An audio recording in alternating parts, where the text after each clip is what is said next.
அரும்பாடாற்றிய பெருமகன், இந்தியர், திராவிடர், இந்த உணர்வு சுழலுக்குள் மூழ்கி கிடந்த தமிழ் சமூக மக்களை பிறப்பிலிருந்து இறப்பு வரை நம்முடைய பெருமைக்குரிய அடையாளம் நாம் தமிழர் என்பதுதான் என்பதை உணர்த்தி, நாங்கள் தமிழர்கள் என்பதை உலகிற்கு உறக்கச் சொன்னவர், உடல் மண்ணுக்கு உயிர் தமிழுக்கு என்ற முழக்கத்தை முன்வைத்த பெருந்தகை, பாமரர்களும் ஏழை எளிய மக்களும் சிற்றூர்களில் வாழ்கிற உழைக்கும் மக்களும் உலக நடப்பை, செய்திகளை அறிந்து கொள்வதற்காக ஏடு நடத்திய ஏந்தல், எங்களுடைய நாம் தமிழர் கட்சி அதை நிறுவிய நிறுவன தலைவர் ஐயா சீபா ஆதித்தனார் அவர்களுடைய புகழ் போற்றும் நாள் இன்று. அந்த மதிப்புமிக்க பெருந்தகைக்கு, பெரும் தமிழருக்கு நாம் தமிழர் கட்சி நன்றி பெருக்கோடு தன்னுடைய புகழ் வணக்கத்தை செலுத்துவதில் பெருமை அடைகிறது.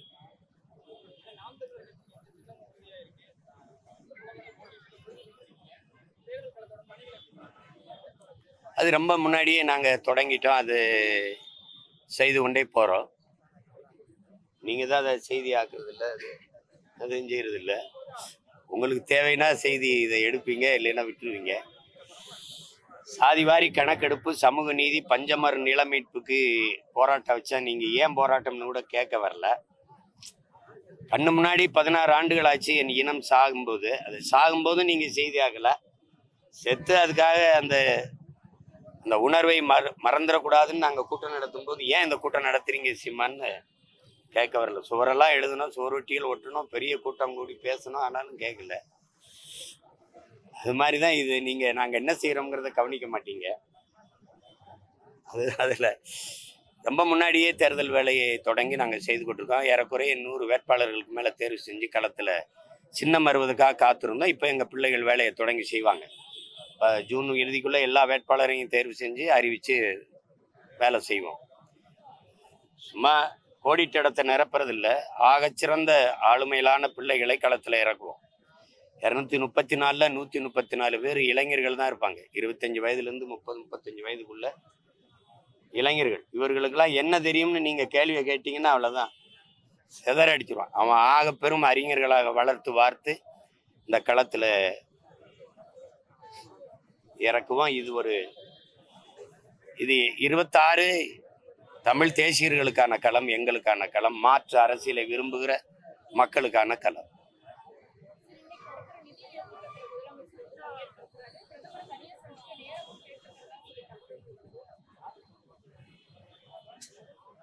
இல்லை, எதுக்காக சந்திப்பாங்கன்னு இருக்குல்ல, பல்வேறு சூழல்கள் இருந்தது. பிரதமரை சந்தித்து கோரிக்கை வைக்க, நமக்கு நிதி தரலை, அதனால ஆசிரியர்களுக்கு சம்பளம் கொடுக்க முடியல அப்படின்னு புலம்பிக்கிட்டு இருந்த நேரங்களில் அவரை சந்திச்சிருக்கலாம். அவரை சந்திக்க உங்களுக்கு வாய்ப்பு இருக்கு. நீங்கள் கேட்டால் நேரம் கொடுக்குறாங்க. காலையில் உங்களை சந்திக்கிறாங்க, மாலையில் தம்பி உதய சந்திக்கிறாங்க. அப்படி ஒரே நாளில் எல்லாரையும் சந்திக்க முடியுது, உங்களால் சந்திக்க முடியுது. அப்படி இருக்கும்போது எண்ணற்ற சிக்கல்கள் நமக்கு வந்தது. அப்போலாம் பேசி நீங்கள் சரி செஞ்சுருக்கலாம். இந்த இப்போ 3 நிதி ஆயோக் அந்த கூட்டத்தை நிராகரித்த நீங்கள் இப்போ இந்த நிதி ஆயோக் கூட்டத்துக்கு ஏன் போறீங்கிற கேள்வி எல்லாருக்கும் எழுது. அதுக்கு விளக்கம் சொல்லியிருக்கணும், இந்த வாட்டி ஏன் போறீங்க அப்படின்னு. அது ஒரு வேளை நீங்கள் அமலாக்கத்துறை சோதனைக்காக போறீங்களா அப்படி சந்தேகம் வருது இல்லை. அதெல்லாம் இருக்கும். அது ஒரு பெரிய விளையாட்டு. இப்போ பாஜக அரசு என்ன நினைக்கும்னா, இந்திய நாட்டை ஆளுகிற அரசு ஒருவேளை சந்திரபாபு நாயுடு ஐயாவோ அல்லது நிதிஷ்குமார் ஐயாவோ விலகிட்டா, ஆதரவுலேருந்து விலகுனா, திமுக தன்னுடைய 22 உறுப்பினர்களோட ஆதரவு கொடுக்கும் அப்படிங்கிற எதிர்பார்ப்போடு அது இணக்கமாக இருக்கும். இவங்களும் நாங்கள் உங்களை அந்த மாதிரி சூழல் வந்து ஆதரிப்போங்கிற இதில் இணக்கமாக இருப்பாங்க. இல்லைன்னா இந்த பாகிஸ்தான் போரை அதை ஆதரித்து பேரணி நடத்தின முதல்வர் நம்முடைய முதல்வர் தான். அதுக்கப்புறம் தான் டெல்லி முதல்வர், அவர் பாரதிய ஜனதா கட்சியின் முதல்வர், அந்த பெண்மகள் அவங்க பேரணி நடத்தினாங்க. கூட்டணியில் இருக்க சந்திரபாபு நாயுடோ அல்லது நிதிஷ்குமாரோ நடத்தாத போது, பாரதிய ஜனதா கட்சி ஆளுகிற மாநிலங்களோடு அந்த மாநில முதல்வர்கள் அந்த போரை ஆதரித்து பேரணி நடத்தாத போது நம்முடைய முதல்வர் அவசரமா பேரணி நடத்த வேண்டிய தேவைன்னு இருக்குது. வேற என்ன இருக்குது? அந்த போர்ல என்ன நியாயம் இருக்குது? தீவிரவாதியை ஊடுருவ விட்டது யாரு? அதுல பாதுகாப்புத்துறை அமைச்சர் வருத்தம் இருக்கா? இல்ல ராணுவ தளபதிகள் வருத்தம் இருக்கா? சரி, உள்ள தெரியாம வந்துட்டான். எப்படி தெரியாம வந்துட்டான்? நீங்க என்னோட வாங்க, நான் பயணிக்க போறேன் வானூர்தியில. எத்தனை முறை சோதிக்கிறீங்க? ஆதார் கேட்குறீங்க, இடுப்பை சுத்துறீங்க, இங்க வண்டியில ஏறும்போது ஒரு தடவை சுத்துறீங்க, பின்னாடி காட்டு முன்னாடி காட்டுங்கிறீங்க, இவ்வளவு சோதிக்கிறீங்க. பரீட்சை எழுத போற என் பிள்ளைய மூக்குத்தியை கலட்டுறீங்க, வீட்டுக்கு கொண்டு வருவீங்க. பார்டருக்குள்ள வந்த பயங்கரவாதி என்ன பண்ணீங்க? ஆயுதங்களோட இப்படி உள்ள வந்தான். சரி, சுட்டுட்டான். சுட்டும்போது சுத்தி வளைச்சி அவனை சுடல. அவன் பாதுகாப்பா தப்பி போற வரைக்கும் என்ன பண்ணீங்க? போர் தொடுத்தீங்க. உடனே இல்லையா? 10 நாள் கழிச்சு ஏன் போர் தொடுக்கிறீங்க? இத்தனை கேள்விகள் இருக்குல்ல, எதுக்கு பதில் இருக்கு? ஒரு தீவிரவாதி ஒரு குழு ஒரு 10 பேர் 8 பேர் இவ்வளவு பெரிய நாட்டுக்குள்ள புகுந்து தாக்குதல் நடத்திட்டு திரும்பிட முடியுங்கிற எண்ணம் எப்படி வருது? அந்த எண்ணமே வந்துடக்கூடாதுல அவனுக்கு. அவ்வளவு பாதுகாப்பா இருப்பான், நினைச்சாலே போட்டு தள்ளிடுவான்டான்னு பயம் இருந்தா அந்த சிந்தனை அங்கேயே செத்துருக்கும். ஏற்கனவே புல்வாமால சரி விட்டுட்டீங்க, தாக்கிட்டான், அது ஒரு படிப்பினை இல்லையா? அப்ப கூடுதலால பாதுகாப்பு இருந்திருக்கணும். அதுவும் ஒரு சுற்றுலா தலத்துல, பகல்காம் பகுதியில கேட்டா எங்களுக்கு சுற்றுலா தலம் ஆக்குனதே தெரியாதுன்றீங்க. இது தெரியாதுன்னு சொல்றதுக்கு ஒரு அதிகாரம் வச்சுக்கிறதா? கவனம் இல்லாம நடந்துருச்சு, தெரியாம நடந்துருச்சு. சொந்த நாட்டு மக்களை பாதுகாக்கிறது வழி இல்லை, பாதுகாக்கிறதுக்கு முடியல.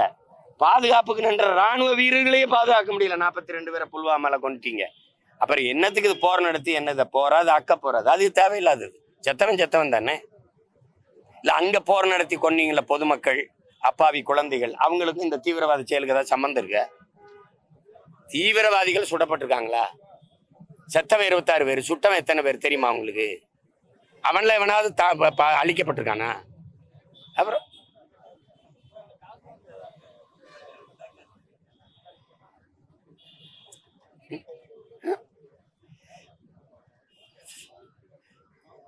அதெல்லாம் இப்ப அதுல என் கருத்தை நீங்க என்ன எதிர்பார்க்குறீங்க? அதுல ஒன்றும் கருத்து இல்லை. அவ்வளவுதான் நினைச்சா.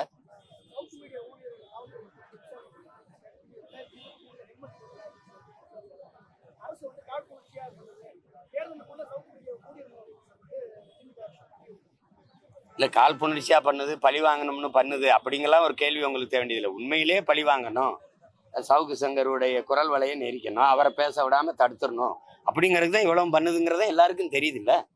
நீங்க சவுக்குக்கு தானே அப்படின்னு நினைச்சு நீங்க அமைதியா இருந்தீங்கன்னா நாளைக்கு உங்க குரல் வழியும் நெரிக்கப்படும். ஒவ்வொருத்தனுக்கும் வர்ற அடக்குமுறையை நம்ம அடுத்த வீட்டு கூரை தானே எரியுது, தன் வீட்டு கூரை எரியலையேன்னு நீங்க தண்ணி எடுத்துட்டு வர தயாரா இல்லைன்னா நீங்க காலையில சாம்பலா தான் கிடப்பீங்க, நீங்க எந்திரிச்சு வர போறது இல்லை. அதனால இது சவுக்கு சங்கர் பிரச்சனை இல்லை. இது துணிஞ்சு ஒரு உண்மையை பேசுகிற ஒவ்வொருத்தனுடைய குரல் வழியும் நெரிக்கப்படுதுன்னு தான் பார்க்கணும். இன்னைக்கு சவுக்குக்கு, நாளைக்கு உங்களுக்கு, நாளைக்கு மறுநாள் எனக்கு இல்லது அவருக்கு, இதெல்லாம் நடக்கும். அப்ப அது ஜனநாயக நாட்டுல எந்த ஒரு கருத்துமே யாரும் சொல்லக்கூடாதுன்னு சொல்றது அது ஏற்புடையதல்ல. அப்படிதான் நான் இதை பார்க்கிறேன். சவுக்கு பேசுறதெல்லாம் அவங்களுக்கு சங்கடங்களை தருதுன்னா அவங்க ஆதரவு வலைவலிகள் அவங்க பேசுறதெல்லாம் அவங்க குடும்பத்தில் இருக்கிறவங்க அல்லது அதிகாரத்தில் இருக்கிறவங்க எல்லாம் கேட்கறாங்களான்னு ஒரு தடவை பார்க்கணும். அவங்க எல்லாம் என்ன பேசுறாங்கன்னு பாருங்க.